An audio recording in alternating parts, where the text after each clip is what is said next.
बिस्मिल्लाहिर्रहमानिर्रहीम, अस्सलाम वालेकुम। You watching sports one. मैं हूं आसिफ खान और आज भी हमारे पास बहुत खबरें हैं। पाकिस्तान क्रिकेट में खबरों का एक अंबार लगा हुआ है इस वक्त। मुख्तलिफ shades of news are with me right now. Pakistan team का ऐलान हो गया। पाकिस्तान टीम ने दुबई जाना था पहले, वो मामला अटक गया है। पाकिस्तान की टीम अब जाएगी डायरेक्टली फ्रॉम पाकिस्तान और डायरेक्टली जाएगी हैदराबाद और वहाँ पर अगले ही रोज़ पाकिस्तान ने वार्म अप मैच खेलना है न्यूजीलैंड के ख़िलाफ़, उसकी तैयारी। और उसके अलावा पाकिस्तान टीम का जो कॉम्पोजिशन बना है उसमें क्या अच्छा है क्या बुरा है, उस पर हम बात करेंगे। उसके अलावा मोहम्मद हफीज़ साहब अचानक टेक्निकल कमेटी से बाहर हो गए, उनके भी मसाइल हैं। और ज़का अशरफ साहब का मुस्तकबिल क्या है, क्योंकि कुछ खबरें ऐसी आ रही हैं कि उनका मुस्तकबिल थोड़ा सा डामाडोल है, लेकिन वो ख़बरों में कंट्रास्टिंग न्यूज़ भी है, उस पर भी बात करूँगा। मेरे साथ कराची स्टूडियो में बैठे हैं फवाद मुस्तफ़ा साहब, क्रिकेट के तजज़ियाकार हैं, मुख्तलिफ टीवी चैनल्स पे आप इनको देखते हैं, हमारे बड़े अच्छे दोस्त हैं, बड़े सॉफ्ट स्पोकन हैं, ये अच्छी बात है इनकी। फवाद मुस्तफ़ा साहब कैसे हैं, खैरियत से? ज़बरदस्त जी। एक और गेस्ट को इंट्रोड्यूस कराऊँ, मेरे प्रोग्राम में पहली मरतबा शरीक गुफ्तगू होंगी। लीना अज़ीज़ इनका नाम है, काफ़ी पुराना नाम है ये। पाकिस्तान में विमेन कमेंट्री के हिसाब से इनके बारे में कहा जाता है कि she is the very first one from the Asian continent. तो एशिया की पहली खातून कमेंटेटर होने का एजाज़ हासिल है। उसके अलावा तजज़ियाकारी करती है मुख्तलिफ चैनल्स पर, आप इनको देखते हैं। ज़्यादातर फ़ॉरेन चैनल्स पे इनको देखा गया है। TRT, आप टर्की का टीवी ले लें या BBC ले लें या PTV वर्ल्ड पर इनको देखते हैं। लीना अज़ीज़ साहिबा, अस्सलाम वालेकुम, कैसे हैं आप? और लीना अज़ीज़, आप खैरियत से हैं? ठीक हैं। थोड़ा सा डिले है आवाज़ में, क्योंकि वो वीडियो लिंक पर हैं और पाकिस्तान में नहीं है इस वक्त। तो लीना, सबसे पहले आप ही से पूछता हूँ मैं, आप टीम पर पहले बात करें, टीम पर, क्योंकि मैं आपकी। वालेकुम सलाम आसिफ, कैसे हैं आप लोग? ठीक है, बिल्कुल खैरियत, बिल्कुल खैरियत। आपकी ऑडियो ज़रा डिले है। चलें ठीक है, मैं जी जी आपसे। बिल्कुल, मैं अल्लाह का शुक्र मज़े में। जी जी। टीम का ऐलान हो गया लीना। टीम पर अगर टॉप 5 की बात करें, यानी बैटर्स की बात करें, उस पर आपका तज्जिया क्या है? फ़खर जमान आपके ख्याल में ठीक हैं या किसी और को होना चाहिए था? शान मसूद हों या दूसरे ओपनर हों, आप किस तरह से देखती हैं?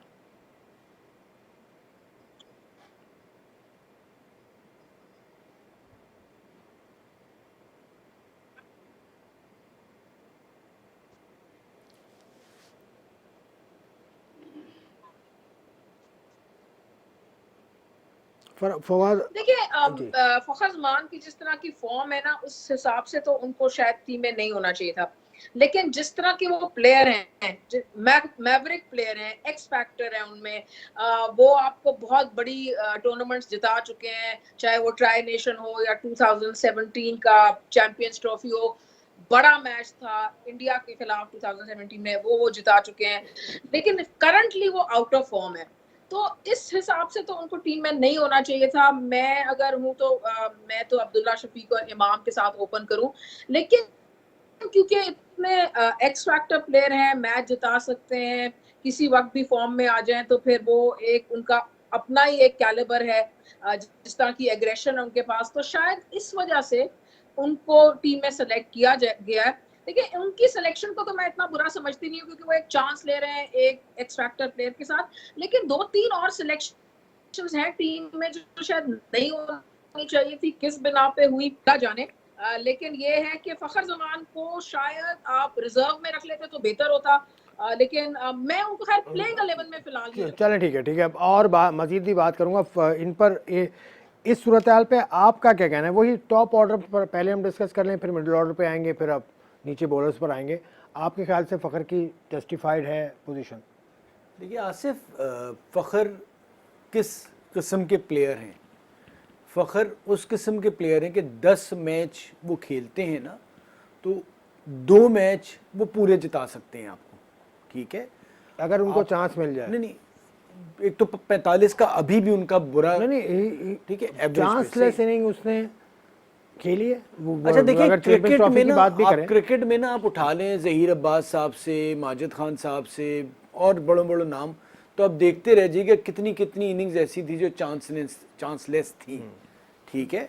जब रन काउंट होते हैं और वो देखा जाता है ना, तो आपका ये नहीं देखा जाता कि चांसलेस कितनी थी और चांस कितना था।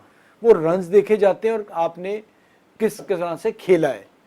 तो इस वक्त आप आखिरी वक्त में मेरे ख्याल से उनको हटाने की कोई तुक बनती नहीं थी। मतलब तो आप 10 तीन innings ओपनर्स के उसकी साथ fail हो जा गई, रहे हैं। 10 इनिंग फेल हो गई, ये भी नहीं कोई नहीं सर देखिए ना, indication नहीं है। आपने मुझे बता दें उसका रिप्लेसमेंट के तौर पे Abdullah is a good opener, इमाम इज अ गुड ओपनर, फखर जैसा दूसरा ओपनर आपने कौन सा तैयार किया था कि जिस स्ट्राइक रेट से आप तेज नहीं, वो तो शर्जील खान इन शॉर्टेस्ट फॉर्मेट। नहीं मैं एक मिसाल दे रहा हूँ, उसे आपके पास तैयार तो नहीं था ना। अगर तैयार कौन करेगा यार, मैं थोड़ी करूंगा, आप ही तैयार करेंगे ना उसको। जिन्होंने तैयार किया था नहीं था, तो इस वक्त आखिरी मोमेंट पे ना देखिए, एशिया कप टीम आपकी बन गई थी, आप एशिया कप हार गए, सुपर 4 से आगे नहीं गए, लेकिन मुझे लगता है कि जब एक लोग आप माइंड बना चुके हैं जिस टीम के साथ जाना है, बाबर की भी जो मर्जी है काफ़ी हद तक इंतजाम ने वही बात मानी है, अब इस टीम के साथ जाएं। ठीक है फिर जाएंगे, जो आप जाएंगे वर्ल्ड कप के बाद बात होगी। Leena let's come down to the middle order. Pakistan का मिडिल ऑर्डर अच्छा है, रिजवान आते हैं, उसके बाद आपके सऊद शकील भी हैं, उसमें आगा सलमान भी हैं, उसमें इफ्तिखार भी हैं, उसमें नवाज़ भी हैं, उसमें शादाब भी हैं, तो it's a good enough middle order. आप क्या कहते हैं? ये लीना की ना आवाज़ का जो मिडिल ऑर्डर है ना, एट बेस्ट इस वक्त क्रम्बल कर रहा है, क्योंकि आपको कोई ऐसा सॉलिड प्लेयर नहीं नजर आता उसमें कि अगर आप इंडिया में जाके फंस जाएं, ऊपर से आपकी 3 विकेटें गिर जाएं, तो कोई मिडिल ऑर्डर में आपको संभाल लेगा सिवाय सऊद शकील के। अच्छा, उनको अगर आप का जो मिडिल ऑर्डर है वो एक ऐसे प्लेयर है जो 20-25 ओवर क्रम्बल कर रहा है, क्योंकि खेल सकते हैं, ऐसा सॉलिड प्लेयर नहीं सिमिलर सिचुएशन अगर आप इंडिया में जाके फंस जाएं, ऊपर से आप मिसबा जब पाकिस्तान के ऊपर से विकेटें गिरी होती थी, मिडिल ऑर्डर में मिसबा आके है, वो गुड हिटर, तो अगर उनका बल्ला चल जाए तो that could be good for Pakistan. लेकिन नंबर 4 पे जो रिजवान की पोजीशन है ना, उससे मैं कोई इतनी सेटिस्फाइड नहीं हूँ। मैं चाहूंगी कि अगर आप सऊद शकील को खिलाएं तो उनको नंबर 4 खिलाएं, और आप नंबर 5 या 6 पे ले आए, 6 पे बल्कि 5 में ले आए आप रिजवान को, और 6 पे आपका चले हिटर आ जाए इफ्तिखार। लेकिन जो आपकी प्रॉब्लम एरिया है ना, वो इतनी ये वाली नहीं है जितनी शादाब, नवाज और ये वाली है, और एक ऑलराउंडर का ना होना, एक जो जेन्युइन मीडियम पेसर ऑलराउंडर होता है, पांड्या टाइप या स्टोक्स टाइप, वो आपके पास नहीं है। आपने कभी ग्रूम ही नहीं किया, कभी उसको ग्रूम होने ही नहीं दिया। यानी कि अगर 2 मैच फहीम अशरफ ना चले तो हम इज्तिमाई तौर पे उसके पीछे लग जाते हैं कि भाई इसको तो ड्रॉप करो, या पहले हमने हमाद आजम को नहीं ग्रूम होने दिया, इस तरह बीच में अभी हमारे पास वो जमाल है, उसको हम नहीं ग्रूम करें, तो हम सेलेक्ट ही नहीं करते। जो के फॉर्म शादाब की है ना, जिस तरह उसकी बॉलिंग फॉर्म नजर आई, 10 ओवर का वो बॉलर नहीं है, क्योंकि वो वाइस कप्तान है, तो एक हमारे लिए इस वक्त वो लाइबिलिटी बन जाता है। वजह क्या है? वो फर्स्ट क्लास क्रिकेट नहीं खेलते, वो 10 ओवर बॉल ही नहीं कर सकते, उनकी लाइन लेंथ ही नहीं बैठती एक जगह पर। यानी कि एक जो स्पिनर का काम होता है कि आप एक जगह बॉल को पिच कराएं, बैट्समैन को आगे ड्रॉ कराएं, या ऐसी पिच हो कि बैठा के एलबीडब्ल्यू या बोल्ड हो जाए, वो लेंथ ही नहीं कर रहा। So I would not have him. Instead of that, I will take a risk with 2 genuine spinners. बेशक वो लेग स्पिनर्स हो, और वो पाकिस्तान ने नहीं किया।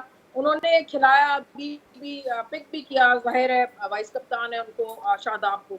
तो मेरे लिए वो शादाब नवाज वाला प्रॉब्लम एरिया बहुत बड़ा है। आपने बॉलिंग पर भी बात करी, चले मैं बॉलिंग पे फवाद का पॉइंट ऑफ व्यू भी ले लूँ। मिडिल ऑर्डर की तो उन्होंने बताया कि इनको मसले नज़र आते हैं, लेकिन मिडिल ऑर्डर पाकिस्तान का अच्छा है, ठीक है, अब तो आपको इनको सपोर्ट करना चाहिए। देखिए किसको लेके आते हैं, अगर ये नहीं तो कौन? नहीं बात सपोर्ट नहीं, अभी आपने इससे पहले मुझसे कहा था ना यार, नहीं कि फखर पे जब मैं बात कर रहा था तो आप कह रहे सपोर्ट करो। नहीं मैं सपोर्ट कर रहा हूं, मैंने कब ये कहा कि मैं सपोर्ट की बात नहीं कर रहा। मैं आपसे बात कर रहा हूँ कि सपोर्ट नहीं, अगर आप एनालिसिस ले रहे हैं तो जैसे इन्होंने सऊद शकील की बात थी, सऊद शकील जिस तरह से टेस्ट सीरीज खेला है, उसका वनडे में मिडिल ऑर्डर में कंफर्म जगह बनती है, ठीक है। इफ्तिखार तो खेल रहा है, वो दूसरे तरह की क्रिकेट खेलता है, 6 नंबर पे जो आपको प्लेयर चाहिए। सलमान अली आगा अच्छा प्लेयर है, बट मैं सऊद को उसके ऊपर प्रेफर करूंगा। एक तो बीच में आपके एक लेफ्ट हैंडेड बैटर आ जाता है, ठीक है। इफ्तिखार ऑफ स्पिन कर लेते हैं तो सऊद खब्बा लेफ्ट आर्म लेग स्पिन कर लेता है, 2-3 ओवर आप उससे निकलवा सकते हैं, तो एक और ऑप्शन आपके पास खुल जाता है। फिर सऊद को स्पिनर्स को बड़ा अच्छा खेलना आता है बीच में आके, तो सऊद मेरी पहली चॉइस होंगे सलमान अली आगा के ऊपर, अगर मैं वर्ल्ड कप में जाता हूं तो। मिडिल ऑर्डर ठीक है, बैटिंग ओवरऑल ठीक है। अगर आप देखिए उस हिसाब से अगर क्रिकेट हुई 400 वाली और ठीक ठाक, आप फंसेंगे। ठीक है, शादाब के बारे में उन्होंने बात की कि Shadab is of colour. Shadab इतना बड़ा नाम है, मिडिल ओवर्स में विकेटें वो भी नहीं ले रहे हैं, शादाब भी नहीं ले देखिए रहे। मिडिल ओवर में ना शादाब ले रहे हैं ना नवाज ले रहे हैं, आपका कोई भी स्पिनर नहीं ले रहा। ठीक है, आपने उसामा मीर को आप जब लेके आए थे, ये सोच के लाए थे कि एक पक्का स्पिनर तैयार होके आ गया है। मेरी नज़र में एक स्पिनर के तौर पे उसे पूरा खेलना चाहिए था, ताकि एशिया कप में पता चलता। ठीक है, उसके साथ आप भले शादाब को खिलाते या नवाज को खिलाते, आप आगे की तरफ जा रहे हैं ना, आपको उसे पूरा खिलाना चाहिए था। आप शादाब बैटिंग भी कर लेता है, बॉलिंग भी कर लेता है, और इस वक्त दोनों चीज़ें पूरी नहीं कर रहा वो। Same with Nawaz. आपका बीच में स्पिनर तो एक चाहिए ना। अबरार भी आपने फिर रिजर्व में रखा, तो आप एक ही स्पिनर से जा रहे हैं। ये दोनों जो भी आप कहें ऑलराउंडर वाली कैटेगरी में सेलेक्ट किए गए कि थोड़ी बैटिंग भी कर लेंगे, बॉल भी कर लेंगे। दोनों इस वक्त 10 ओवर नहीं अच्छे कर रहे हैं। कर लेंगे, बिल्कुल पोटेंशियल मौजूद है, हो सकता है वर्ल्ड कप में बहुत अच्छा कर लें, लेकिन आप अभी जहां खड़े हैं दोनों 10 ओवर अच्छे नहीं कर रहे हैं, तो आपको उसामा मीर को खिलाना पड़ेगा। देखिए लीना, फवाद ने बात की कि बॉलिंग अच्छी नहीं कर रहे हैं मिडिल ओवर्स में। पाकिस्तान ने क्या ट्रिक मिस की एशिया कप में? अपनी बेंच स्ट्रेंथ को नहीं आजमाया पाकिस्तान ने। Did Pakistan miss the trick there?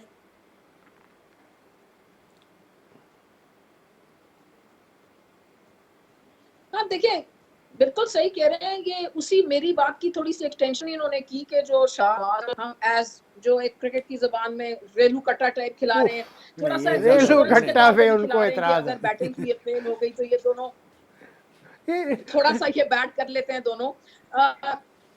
लेकिन देखिए, अगर कोई ब्रेव कप्तान हो ना, तो वो फिर दोनों, चाहे लेग स्पिनर हो अबरार और उसामा, दोनों के साथ भी जा सकते हैं। देखिए एक नहीं, मौके पे अबरार जमाने है में नहीं, अबरार मगिल अबरार और शेन वॉर्न अबरार दोनों को खिलाते थे Australia. Abrar is not in the he is in the reserve. नहीं, मुझे पता है, मैं सिर्फ एक सिनेरियो दे रही हूँ कि अगर सिलेक्शन बेहतर होती, क्योंकि देखिए ना, अभी तो हम इस बात पे ही बहस कर रहे हैं ना कि सिलेक्शन कैसी हो सकती थी, लेकिन नहीं है। चलें अब इस पे भी बात कर लेते हैं कि इस मौके पे जब हो गई है तो क्या होगा। तो फिर ये दुआ कर सकते हैं कि कोई एक इंजर्ड हो जाए तो फिर एक रिजर्व में वो अबरार आ जाए, ताकि उनको भी मौका मिल जाए।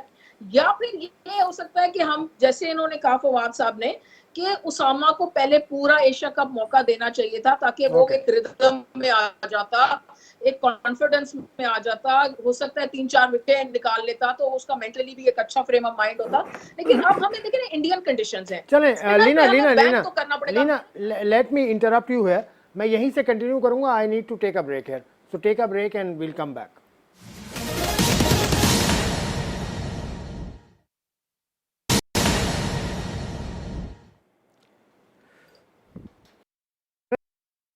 पाकिस्तान की वर्ल्ड कप के लिए जो स्क्वाड अनाउंस हुआ है उस पर, और लीना आप पॉइंट दे रही थी कि 2 लेग स्पिनर्स को खिलाने का नज़ीर मौजूद है, मिसालें मौजूद हैं, लेकिन पाकिस्तान ने ऐसा नहीं किया एशिया कप में। शायद दैट वाज योर पॉइंट।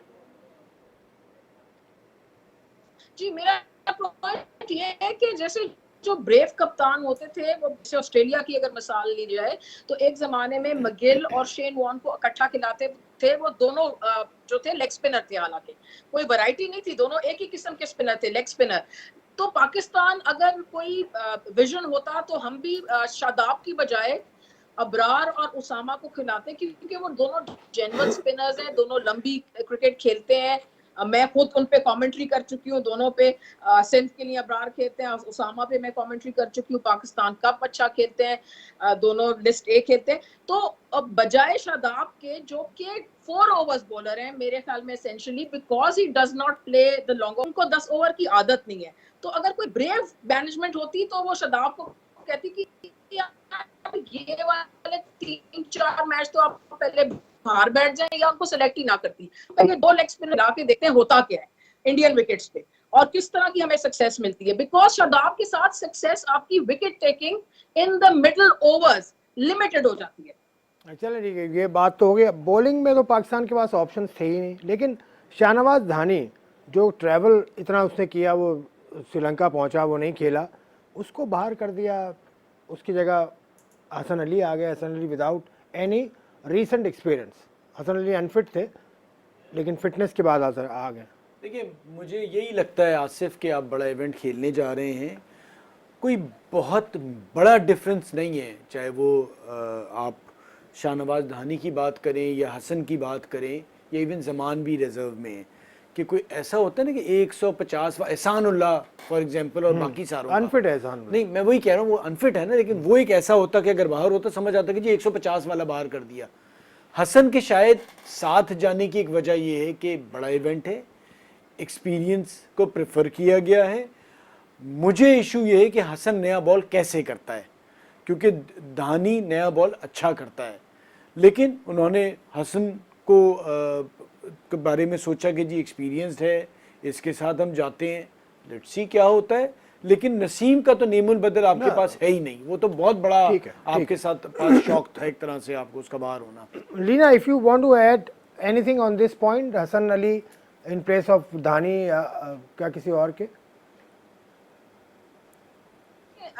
अगर आपने सारी आधी दुनिया फिरवा के श्रीलंका बुलवा लिया था धानी को 5 दिन पहले, तो आप उसको नसीम की रिप्लेसमेंट देख रहे थे। 5 दिन में ऐसा क्या हुआ कि वो धानी बेचारा तो आउट हो गया, लेकिन हसन अली वापस ही came into contention. Not only did he come into contention, he got selected. तो क्या ऐसा हुआ? और जैसे अभी फवाद ने भी बात की कि नई बॉल भी करते हैं धानी, बड़ी अच्छी यंगस्टर है, आपने उन पे इन्वेस्ट किया हुआ है, रिसेंटली वो खेलते रहे हैं।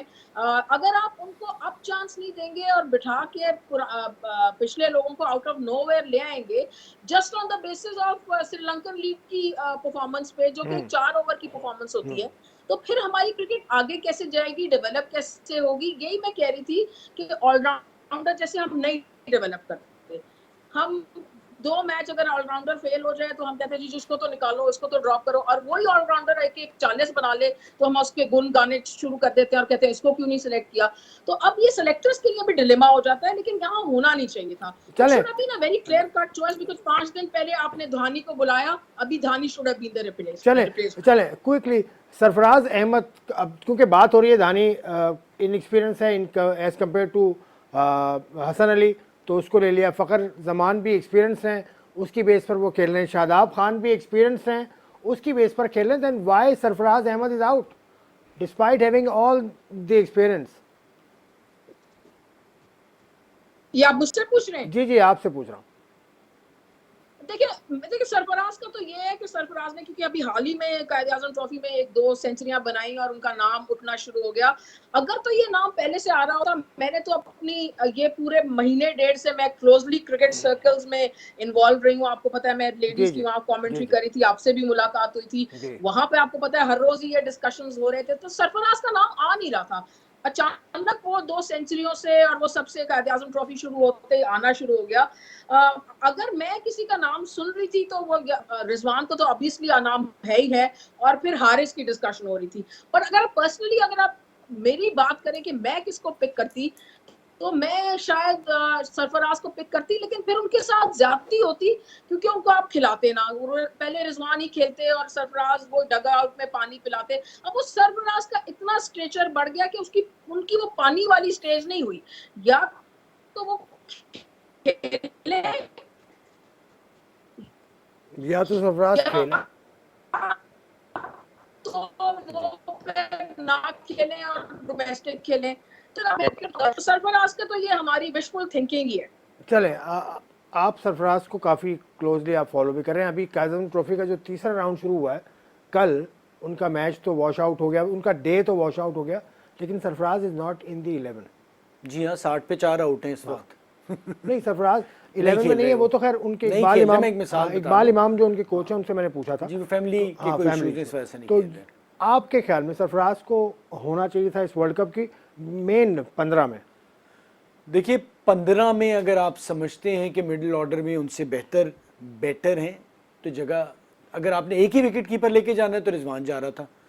आप जब रिजर्व में रखेंगे, रिजर्व का मकसद ये नहीं होता कि आप मुझे घुमाने या सिखाने लेके जा रहे हैं। रिजर्व का मतलब ये होता है कि अगर वो प्लेयर अनफिट होता है तो उसका रिप्लेसमेंट उतना ही अच्छा हो। और फिर रिजवान अगर अनफिट होगा, खुदा ना खास्ता, तो टेक्निकल कमेटी जब रिजवान को बाहर करेगी फिर रिजवान दोबारा अंदर नहीं आ सकता। नहीं तो फिर रिप्लेसमेंट उसका किस हारिस- किस्म का होना हारिस है चाहिए? ना? नहीं, फिर हाँ, ये उसका मैं इसीलिए इस बोल रहा किस्म का होना चाहिए जो सरफराज जैसा एक्सपीरियंस रखता हो। इसलिए मैं बात कर रहा था कि सरफराज को रिजर्व में होना चाहिए था, क्योंकि आप एक तरफ जब बात कर रहे हैं, ये अभी लीना ने भी बात की, आपने भी, इंजमाम साहब से सवाल हुआ था कि जी जमान को आपने खिला दिया था, धानी था, फिर ये हसन कहाँ से आ गए? तो उन्होंने कहा हसन उस वक्त मुकम्मल तौर पे फिट नहीं थे, उनकी हाँ, हसन सर्जरी को हुई उन्होंने थी, एशिया कप में भी इस नहीं वजह से वो नहीं थे, वरना वो एशिया कप में पहले होते। अब वो आ गए क्योंकि उनका तजुर्बा है। तो जब बॉलिंग में आप उन्हें जमान या धानी पे तजुर्बे के ऊपर प्रेफर कर रहे हैं, तो रिजर्व में जब आप रख रहे हैं तो फिर सरफराज को तजुर्बे पे क्यों नहीं आप रख रहे हैं, हारिस को वहां क्यों रख रहे हैं? तो ये जो डबल स्टैंडर्ड है ये गलत है, इस पे बात जरूर होनी चाहिए। बट अब जो भी होगा, वही end of the day Leena he comes down to his plea that's let's support the team at the end of the day. Support नहीं भाई, आप ये ना क्या करें बात है? सपोर्ट, आप सपोर्ट ना करें, नहीं, आपके लीना सपोर्ट से से क्या बात फर्क कर रहा हूं पड़ेगा? मैं। लीना से बात कर रहा हूं मैं। टीम तो बन गई है अब।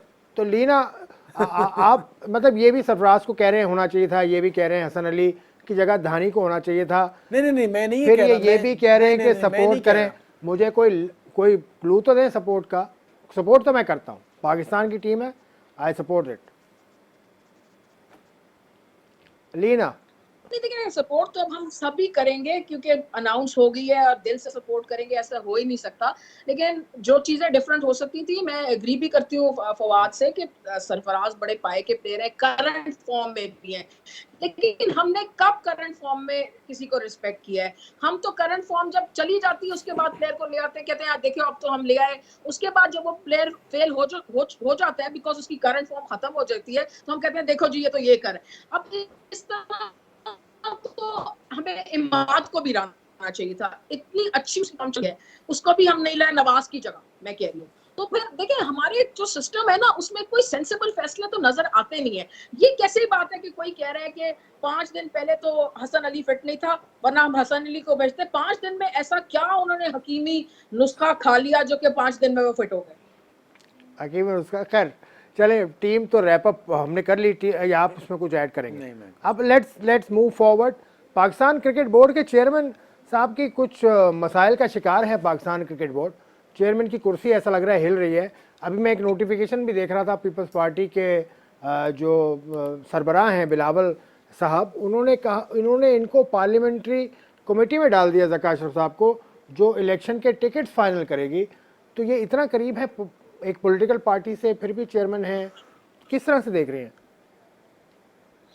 देखिए मैं तो इस बात के सख्त खिलाफ हूँ कि किसी भी चेयरमैन की कोई प्राइम मिनिस्टर उसको पिक करे या आप इस पे कुछ कह दें। रीना को हम रिकनेक्ट करते हैं। आप नहीं देखें, बात सारी ये है कि ये अभी से नहीं बात चल रही है जो आज बेकाया है नोटिफिकेशन या लेटर। ये मिनिस्ट्री आईपीसी की जो है उन्होंने ऑलरेडी इलेक्शन के हवाले से 2-3 ख़त लिखे हुए हैं कि उसमें देरी क्यों हो रही है। तो प्रॉब्लम वहीं पर इशू बनेगी। उसमें क्वालिफ़िकेशन का भी एक बहुत बड़ा इशू है कि आपने बताना है कि आपकी क्वालिफ़िकेशन क्या है, आप उसके लिए इलेक्शन के लिए क्वालिफाई भी करते हैं या नहीं करते। तो क्वालिफिकेशन कहाँ चेयरमैन के लिए? मेरे ख्याल से वो भी एक इशू है जो अभी तक उन्होंने जमा नहीं कराया है, जो उनसे पूछा गया है। तो वो तो क्वालिफिकेशन का तो वो नहीं, लेकिन ओवरऑल मुझे लग रहा है कि कुर्सी थोड़ी कमज़ोर है और शायद इंतज़ार हो रहा था कि वर्ल्ड कप की चीज़ें फाइनल हो जाएं। तो यू नेवर नो, पाकिस्तान में तो ऐसे बंदा आता है और ऐसे जाता है। Leena again, Leena complete your point.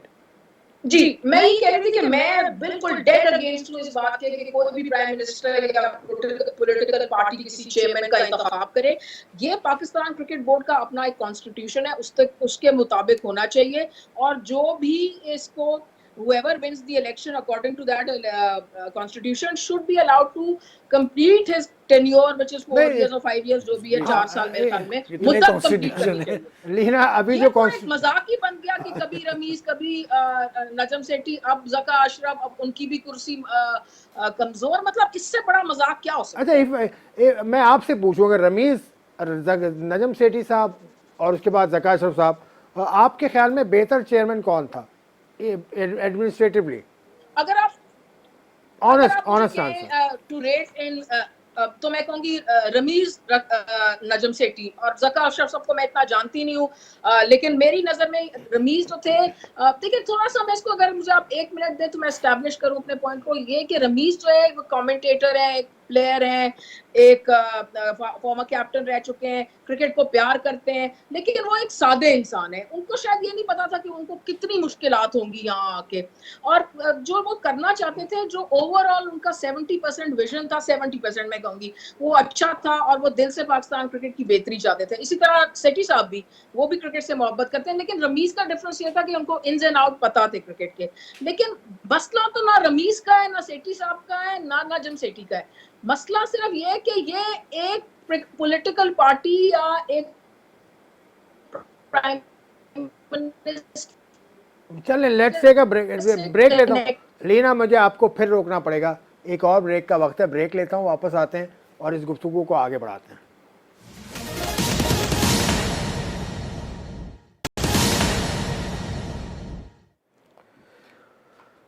तो जी अभी ताज़ा खबर भी आई है कि पाकिस्तान की टीम मैनेजमेंट का ऐलान भी हो गया। वो तो सेम है, सबको मालूम है कि मिकी आर्थर कोच हैं और बाकी उनका इंटोराज है। उसके अलावा पाकिस्तान टीम जाएगी यहाँ से 27 तारीख को, यानी वेडनेसडे के वी आवर्स में निकलेगी, वेडनेसडे की रात को निकलेगी, तो वो 27 तारीख शुरू हो जाएगी। और उसके बाद पाकिस्तान ने खेलना है वहाँ 29 को वार्म अप मैच खेलना है पाकिस्तान ने हैदराबाद में न्यूजीलैंड के ख़िलाफ़, और उसके बाद अगेंस्ट ऑस्ट्रेलिया भी खेलेगी पाकिस्तान 3 अक्टूबर को। तो और एक और बात लीना, मैं आपसे जानना चाहूँगा, Mickey Arthur will join the side on 30 September. Mickey Arthur join कर रहे हैं, तो ये तो अब गिला दूर हो गया कि ये ऑनलाइन कोच हैं।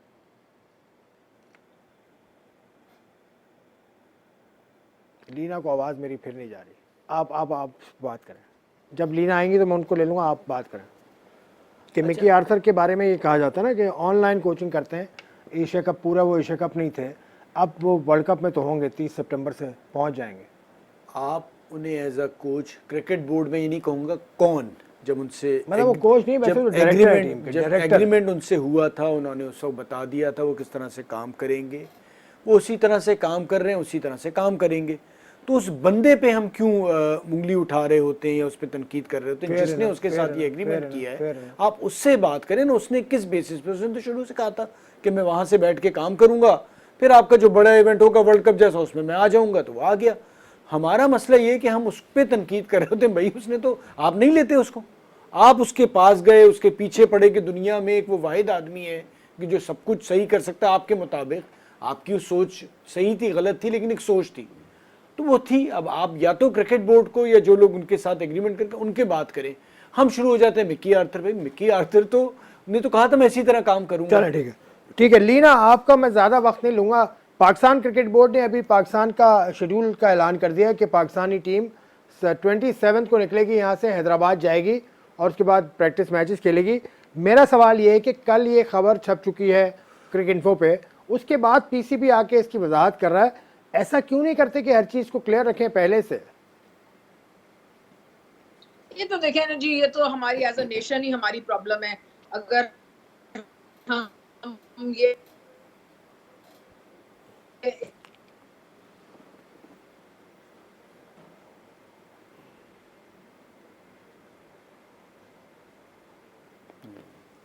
आप बोलिए। आप यही जो बात कर रहे हैं कि पीसीबी, देखिए प्रॉब्लम सारी ये है कि हमारा भी प्रॉब्लम है, सिर्फ बाकियों का नहीं है। हम सिर्फ और सिर्फ मैदान की हद तक खिलाड़ियों की परफॉर्मेंस पे ओवरऑल बात कर रहे होते हैं, हम क्रिकेट बोर्ड के ऊपर नहीं बात कर रहे होते कि किस तरह से चीज़ों को मैनेज किया जा रहा है, चलाया जा रहा है। फॉर एग्जाम्पल पाकिस्तान की टीम अनाउंस होनी थी, आप बाज़ तो इतना आला काम कर रहे होते हैं, एक दिन पहले टीम अनाउंस कर रहे होते हैं अपने आप को दिखाने के लिए कि जी हम तो कोई परवाह नहीं है। भाई आपने ये वर्ल्ड कप की टीम बनानी थी, अब एशिया कप खत्म होता टीम तैयार होनी चाहिए थी। इतनी मीटिंगें क्या होती हैं दुनिया में, बोर्ड मीटिंग अब ऑनलाइन पे सारा बैठ के करते हैं, फाइनल करते हैं, रिलीज कर दिया। आप करें अनाउंस, प्रेस रिलीज के थ्रू अनाउंस कर दें ये टीम है, इतनी सी बात है। उसी हिसाब से बाकी आपकी जो प्लानिंग है, टीम कब जाएगी, क्या टीम स्टाफ होगा, ये टीम के साथ ही सारी चीजें आ जाती हैं। Leena, I hope you are with me. अब आपसे मेरा आखिरी सवाल है कि पाकिस्तान क्रिकेट बोर्ड ने ऐलान कर दिया ना मैनेजमेंट का और बाकी चीज़ों का, ये तो आपने वेबसाइट पर देख लिया था, ये चीज़ें छप गई हैं, तो ऐसा क्यों नहीं करता पीसीबी के बिफोर हैंड चीज़ों के बारे में बता दे ताकि कन्फ्यूजन ना हो?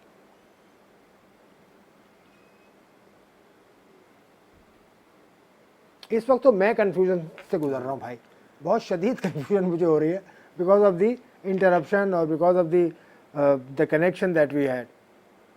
आपने तो कर ली इस पर बात। अब देखिए मोहम्मद हफीज़ के ऊपर आ जाता हूँ, last bit of my program. Mohammad Hafeez ने ये कहा कि वो टेक्निकल कमेटी का हिस्सा नहीं है, तो हफीज़ को क्या कहने की ज़रूरत है, क्या वजह नहीं बताई, उन्होंने ट्वीट किया सिर्फ, उन्होंने छोड़ दिया ना उसको। देखिए एक तो मसला सारे के इनिशियली सब लोग मिले थे और उनसे कहा गया था कि आप सिलेक्शन कमेटी में आ जाएं, उस वक्त कोई इंटरेस्टेड नहीं था। फिर ये ज़्यादातर क्रिकेटर्स जो हैं वो लीग क्रिकेट खेल रहे हैं दुनिया भर में अभी भी, तो जब वो प्रोफेशनली क्रिकेट खेल रहे हैं तो मेरे ख्याल से ये नहीं कि मुल्क की खिदमत में और हम पैसे नहीं लेंगे, फ्री में काम कर रहे होंगे। अगर आप फ्री में भी टाइम पूरा नहीं दे सकते तो फिर ना करें, पहली बात तो ये। और जहाँ तक सिलेक्शन कमेटी का ताल्लुक़ है या टीम सिलेक्शन की वजह से शायद वो हटे हैं, वो उनके टेक्निकल कमेटी के हिस्से में नहीं आता। तो अगर उस पर नाराज़गी है कि जिस प्लेयर को वो कह रहे थे जो टीम सिलेक्शन थी उस पर उन्होंने छोड़ा है, तो वो बात बनती नहीं, क्योंकि वो उनका काम ही नहीं था। और छोड़ना फिर मुझे समझ नहीं आता हम अच्छे तरीके से क्यों नहीं छोड़ के जाते। भाई टीम अनाउंस होती है उसके बाद हम चले लीना से पूछ लेता हूँ। लीना, दो बातें आपकी गैर मौजूदगी में कर ली हमने, उन दोनों पर आपका मैं चाहूँगा कि क्या आप कहना चाहेंगे। एक तो पाकिस्तान क्रिकेट बोर्ड ने ऐलान कर दिया ना, पाकिस्तान की टीम 27 को निकल जाएगी, ये ऐलान तो ये बात तो छप चुकी, क्रिक इन्फो ने ये बात पब्लिश कर दी, तो पीसीबी को थोड़ा सा बिफोर हैंड चीज़ों को कर देना चाहिए, क्लियर कर दे चीज़ों को। क्या मुजायका क्या है इसमें? नहीं, कोई भी नहीं, लेकिन as a society, as a nation हम ट्रांसपेरेंसी में बिलीव नहीं करते। हम चीजों को ढका छुपा के मुफ्त की मिस्ट्री थ्रिलर बनाते हैं चीज को, जैसे कोई थ्रिलर फिल्म चल रही हो। तो अगर ये चीजें बेहतर हो, ट्रांसपेरेंसी हो, तो फिर ये मसाइल हमारे ना सिर्फ क्रिकेट के बल्कि बाकी भी काफी बेहतर हो। But as a nation we don't probably believe in that. हम आखिरी मौके तक चीज को कंसील करके रखते हैं जिससे सिर्फ कंफ्यूजन क्रिएट हो। और मोहम्मद हफीज़ के हवाले से मैंने पूछा, फवाद ने अपना पॉइंट ऑफ व्यू दे दिया। Hafeez is no more with the technical committee of Pakistan cricket board, उन्होंने ट्वीट किया है, उन्होंने ख़त्म कर दी बात। हफीज़ के इस रिएक्शन पर आप कुछ कहना चाहेंगे, क्या वजह है आपके ख्याल में कि वो अलग हुए हैं? देखिए क्लियर कट बात है, हफीज ने कोई एक दो प्लेयर्स पे इंसिस्ट किया होगा जो कि बिल्कुल उनकी बात नहीं मानी गई होगी, एक बात भी नहीं मानी गई होगी, तो उन्होंने कहा होगा ठीक है, हफीज इमोशनल किस्म के कैरेक्टर हैं, एज अ कैप्टन पहले खुद भी रिजाइन कर चुके हैं, लेकिन एज अ क्रिकेट अक्यूमेंट मैं उनकी बड़ी कदर करती हूँ। आई एम श्योर उन्होंने कोई दो अच्छे प्लेयर्स मांगे होंगे या सजेस्ट किए होंगे, उनकी बात को बिल्कुल ही साइड पर नहीं। बट लीना, टेक्निकल कमेटी का तो ये काम ही नहीं था ना टीम सिलेक्शन का, उस तो सिलेक्शन कमेटी का काम था। उनकी ईगो जाहिर है जी, सिलेक्शन कमेटी का काम था ना, ये टेक्निकल कमेटी का तो काम ही नहीं था टीम सिलेक्शन पे बोलना। तो देखिए बिल्कुल मैं आपकी बात से 100% इत्तेफाक करती हूँ, लेकिन अगर आपने उतना बड़ा मजमा क्रिएट कर लिया जिसमें इतनी बड़ी ईगो शामिल है, हफीज है, फलाना ढिमकाना, तो फिर वो बोलेंगे तो सही ना, वो चाय समोसे खाने तो नहीं आए ना वहाँ, या तो आप करें ही ना ऐसे काम। मैं तो उसके खिलाफ हूँ कि आप इतनी बड़ी ये कमेटियां फॉर्म करें। जिस तरह के हफीज तो होना ही नहीं चाहिए, जिस तरह के हफीज हैं उस तरह की आप भी है। सोशल मीडिया पे why are you so volatile या why are you so uneasy, मतलब आप जिसको चाहती हैं आप उसको उड़ा देती हैं। आप पीसीबी के साथ काम करिए, थोड़ा सा लिहाज करें, मेरा ख्याल है ये। नहीं, मेरी तबीयत में कोई लिहाज है नहीं, मैं सिर्फ दुनिया में, मेरा ये बिलीफ है कि मैं दुनिया में सिर्फ सच बोलने के लिए पैदा हुई हूँ, सिर्फ। अच्छा, तो सच आप ये बोलती हैं। बाबर आजम की भी कप्तानी से आप शायद खाइफ है, मैंने आपकी कोई ट्वीट्स पढ़ी थी कुछ दिनों पहले, तो Babar is the best player of the world at the moment. तो किसने कहा है कि जो बेस्ट प्लेयर हो दुनिया का वो बेस्ट कप्तान भी हो सकता है? Leadership is an entirely different thing. आपका बेस्ट प्लेयर होना, मैं मानती हूँ कि बाबर आजम बेस्ट प्लेयर हैं, one of the best players हैं इस वक्त, लेकिन वो अच्छे कप्तान है मैं ये नहीं मानती, बिकॉज मैं इस फंडामेंटल्स को मैं नहीं मानती कि एक अच्छा प्लेयर एक अच्छा कप्तान हो सकता है, वरना रूट क्यों नहीं है, ये मुझे बताएं। तो लीना ये बताएं, अगर बाबर को हटा दें तो फिर किसे कप्तान लगाएं? आपके जहन में कौन सा प्लेयर है? देखिए जी, मैं तो तीन फॉर्मेट्स के उसको बाबर का बिलीव नहीं करती। एक फॉर्मेट आपने उसको देना दे दे, उसके अलावा आपके पास बड़ी अच्छी चॉइसेस है, रिजवान भी है, शाहीन भी है, जिसको चाहे लगा दे। 2 टाइम्स विनर है व्हाइट बॉल फॉर्मेट का, शाहीन आप लगा दें, बहुत अच्छी कप्तानी करता है मुल्तान सुल्तान का रिजवान, उसको लगा दें। चले लीना, मैं इस पर आपसे इजाज़त चाहूँगा, ये डिस्कशन कहीं और जारी है, लेकिन ये पॉइंट बड़ा बड़ा बजनी है ये, इस पर बात ज़्यादा होती है बहुत। तो आपका बहुत शुक्रिया लीना, आपसे कभी मुलाकात दोबारा भी होगी, आप कराची आएंगे या मैं आपके शहर में आया तो आपके साथ फिर 1 to 1 हम करेंगे बैठकर आमने सामने। बहुत शुक्रिया लीना अजीज़ साहिबा, आपने ज्वाइन इन किया। थोड़ा सा प्रोग्राम का वक्त रह गया है। ये बाबर ये जो कप्तानी की बात छेड़ गई लीना जाते जाते, और शाहीन को कप्तानी दे दें। शाहीन इतना मेच्योर कैप्टन हो सकता है, खैर ये छोड़ दें, इस डिबेट को हमें भी नहीं करना चाहिए। अच्छा नहीं, ये देखें, ये डिबेट बनती ही नहीं है ना, अभी ये बनती नहीं है। वर्ल्ड कप टीम जा रही है, वर्ल्ड कप में किस तरह से खेलती है, क्या करती है, फिर आपने देखना है। हमारा प्रॉब्लम तो ये है कि अगर वर्ल्ड कप में आप 4 में नहीं पहुंचे तो सबसे ज़्यादा मुश्किल में कप्तान होगा, क्योंकि हर बंदे ने उसका गुस्सा निकालना है। वो कहेंगे इसको हर जगह से हटा दो, भले वो कुछ भी कर रहा हो, क्योंकि हमारे यहाँ तरीक़ाकार ये नहीं होता अगर आप जीत रहे हैं तो गलत कर रहे हैं तो हम नहीं हटाते, अगर हार रहे हैं और अगर इम्प्रूव भी कर गया एज ए कैप्टन तो भी उसने, क्योंकि 99 के बाद से हमेशा यही होता कोई है। कप्तान नहीं तो ये एक मुश्किल सफ़र है बाबर के लिए। लेकिन मेरा कहना ये है कि कप्तान आप तैयार करते हैं, और कप्तान बात जो लीना कर रही थी, ज़रूरी नहीं है कि आप टीम के बेहतरीन प्लेयर हों तो आप कप्तान हों। कप्तान आपको देखना पड़ता है, और साथ साथ अब 3 फॉर्मेट है, आपको देखना पड़ता है हर फॉर्मेट में अगर एक मुख्तलिफ बेहतर कप्तान आपके पास है तो आप उसके साथ भी जा सकते हैं। मेरे जहन में आई, तो ये एक और चीज़ मेरे जहन में आई, इंतजाम से ये सवाल भी हुआ था कि बहुत ज़्यादा लीग्स खेलने से लड़के थकावट का शिकार हो रहे हैं, तो उन्होंने कहा देखेंगे हम। भाई आप कैसे देखेंगे, आप पैसे दे दें, इंडिया जीतता है। बिल्कुल, मेरा भी यही सवाल होता है। आप किसी, भाई मैं खेलना चाहता हूं, मैं पैसे कमाना चाहता हूं, या तो आप मुझे पैसे दें, आप किस, और या फिर आपका काम है कि आप बेंच इतनी स्ट्रांग करें कि लड़का अनफिट हो। इधर नसीम शाह गया, ठीक है 20 नहीं लेकिन 19 तैयार है। मसला ये नसीम शाह के बाद वाला भी तो अनफिट है, एहसानुल्लाह इतने अरसे से आपकी टीम क्या काम कर रही है जो लड़के हल्के हल्के अनफिट हो रहे हैं। आपको ये भी देखना पड़ेगा जो लीग नहीं खेल रहे चलें वो भी अनफिट। चलें, प्रोग्राम खत्म करने का वक्त आ गया, लेकिन मैं ये भी कह दूं कि अब वो वक्त नहीं रहा कि प्लेयर आपके ताबे होगा। बिल्कुल वक्त नहीं रहा, क्योंकि दुनिया खुल गई है।